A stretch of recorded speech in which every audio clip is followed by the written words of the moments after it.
Après presque 3 mois d'absence, je suis de retour et Simone est toujours avec moi. Je m'appelle Juliette Baron, je suis autrice semi-professionnelle publiée en maison d'édition et je vous retrouve aujourd'hui pour une vidéo sur l'auto-édition. La question que vous vous posez sans doute, puisque je suis publiée en maison d'édition et que cela se passe très bien, c'est pourquoi me tourner maintenant vers l'auto-édition? Alors, revenons très longtemps en arrière quand j'ai commencé à écrire vers l'âge de 14 ans. Je ne connaissais absolument pas l'auto-édition. D'ailleurs, je pense que c'était beaucoup moins répandu qu'aujourd'hui et les seules maisons d'édition que je connaissais étaient celles que je trouvais en librairie. Puis petit à petit, ma vision du monde du livre s'est élargie. J'ai découvert qu'il existait d'autres maisons d'édition que Gallimard, Bayard et Hachette et surtout j'ai découvert qu'il existait l'auto-édition. Comme beaucoup de gens, au début, j'avais une très mauvaise image de l'auto-édition. Je m'imaginais que ce n'était que des auteurs désespérés qui se débrouillaient par leurs propres moyens après avoir été jetés par les maisons d'édition. Et je vais aller sortir Simone. Je disais donc, avant d'être interrompue par Simone, que j'avais beaucoup d'a priori sur les auteurs auto-édités et que sans jamais en avoir lu, je m'imaginais que c'était forcément médiocre, voire de mauvaise qualité. Puis, il y a environ 2 ans, j'ai découvert par hasard la chaîne YouTube de Christelle Le Bailly, auteure, qui faisait des vidéos de conseils d'écriture. Et puis, à force de regarder ces vidéos régulièrement, j'ai fini par comprendre qu'en fait, elle était auto-éditée. Et j'étais assez impressionnée de son parcours et j'ai eu envie de voir comment elle écrivait. C'est ainsi que j'ai acheté Lula et les monstres, son premier roman, puis L'expiation. Et c'est ainsi que j'ai découvert qu'en réalité, les auteurs auto-édités pouvaient écrire de la littérature de très grande qualité. Et c'est ainsi que j'ai commencé à lire des auteurs auto-édités. Je commence à avoir une jolie petite collection d'auteurs auto-édités qui me plaisent énormément. À chaque fois, je constatais la même chose. Il est possible de proposer un travail soigné, digne d'une maison d'édition quand on est auto-édité. Autant vous dire que la petite graine de l'auto-édition était implantée en moi.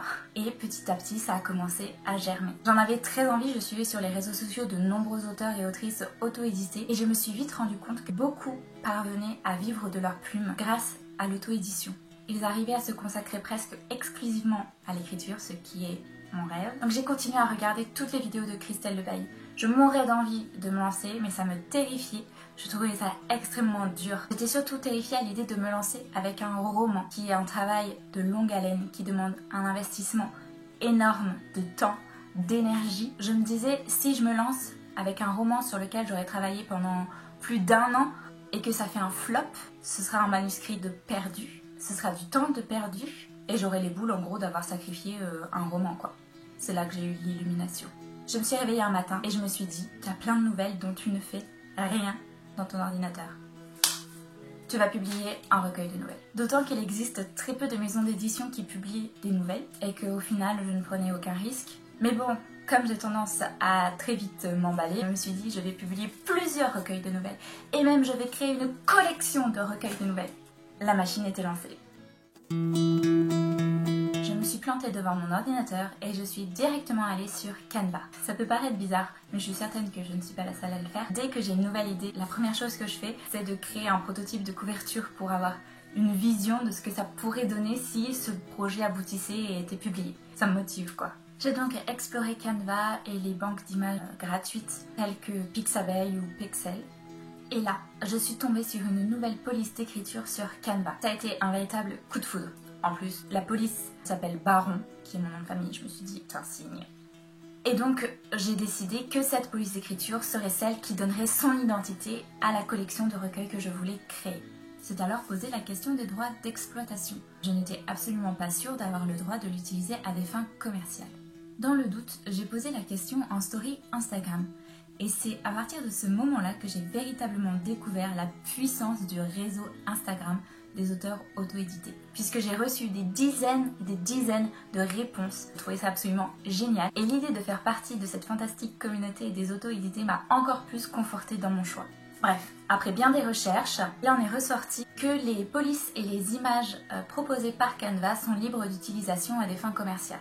Sauf que je voulais vraiment m'approprier cette police et j'ai donc contacté le créateur dont j'ai trouvé les coordonnées sur le site de police d'Afon pour lui payer une licence d'exploitation. Ça m'a coûté 35 € parce que entre artistes, on se soutient quoi.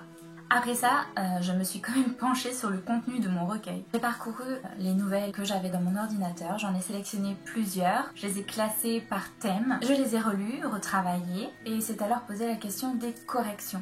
Puisque en maison d'édition, les éditeurs et éditrices travaillent avec des correcteurs-correctrices. L'auteur ou l'autrice n'a pas à se poser de questions, c'est la maison d'édition qui se charge de l'envoyer aux professionnels. En auto-édition, il faut tout faire tout seul. En sachant que je souhaitais dépenser le moins possible, parce que je ne suis pas Calius, que j'avais déjà dépensé 35 € de police, j'ai cherché une solution à moindre coût et en fait elle s'est présentée très facilement. En réalité, j'ai demandé à ma mère, qui est professeure de français, de s'occuper des corrections. Et comme c'était déjà elle qui s'occupait de relire et de corriger tout ce que j'écrivais depuis que j'avais 14 ans, c'était assez vite vu. En une semaine, elle avait corrigé, puisque en fait, tout ce travail s'est déroulé pendant le confinement. Dès que j'ai reçu ces corrections, j'ai donc mis en page mon document très simplement sur Word en suivant les conseils d'une vidéo sur le sujet de « Je vous donne un mille, Christelle de Bailly ». Restait mine de rien l'un des éléments principaux, la couverture.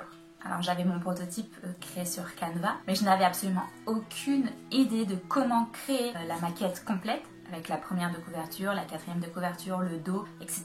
Donc j'ai de nouveau posé des questions, j'ai demandé qu'on me conseille des logiciels, etc.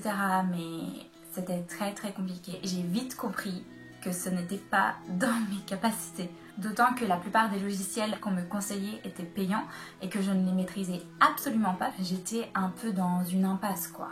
Je m'étais finalement dit que j'allais acheter eDesign. Cependant, je me suis dit quand même que j'allais demander son avis à Jupiter Phaeton. Je venais de lire son e-book sur l'auto-édition, comment j'ai gagné 20 000 € en auto-éditant, et je me suis dit qu'elle pourrait vraiment m'aider.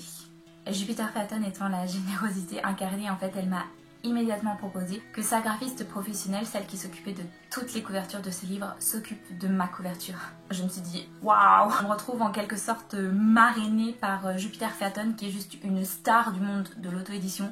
C'est un truc de ouf. Restaient les démarches administratives, obtenir un ISBN, obtenir un code barre, définir le prix du livre, etc. Il existe un site internet du service public, AFNIL, qui, suite à la création d'un compte pour 25 €, fournit des ISBN utilisables pour tout support. Il y a cependant un délai de 3 semaines pour les recevoir et avec la situation sanitaire particulière, j'ai eu peur que les délais soient encore plus longs. C'est pourquoi, pour mon premier recueil, j'ai décidé d'utiliser un ISBN proposé gratuitement par la plateforme Amazon, mais cet ISBN n'est utilisable que sur cette plateforme. C'est pourquoi mon recueil, que je vous montre quand même, n'est disponible en format numérique et papier que sur Amazon.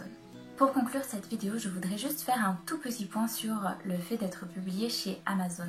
J'ai reçu beaucoup de remarques sur le fait que mon recueil n'était disponible que sur Amazon. Les gens qui m'ont fait ces remarques ont avancé comme argument que Amazon faisait beaucoup de tort aux petites librairies indépendantes, que Amazon ne payait pas d'impôts en France, etc., etc. Beaucoup d'arguments que l'on entend très souvent à propos d'Amazon. Sauf que si vous achetez Spiritum, donc mon recueil sur Amazon, vous ne lisez absolument pas les librairies puisqu'il n'est pas disponible en librairie. Il n'existe et il n'est achetable que sur Amazon ou directement auprès de moi.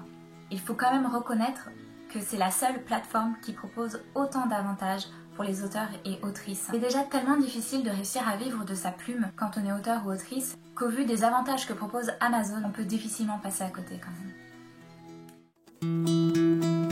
Voilà, j'espère que cette vidéo vous a plu. Je me suis beaucoup documentée ces derniers temps donc sur l'auto-édition, j'ai lu beaucoup d'e-books, j'ai regardé beaucoup de vidéos, je vous mets tout ça en barre d'infos.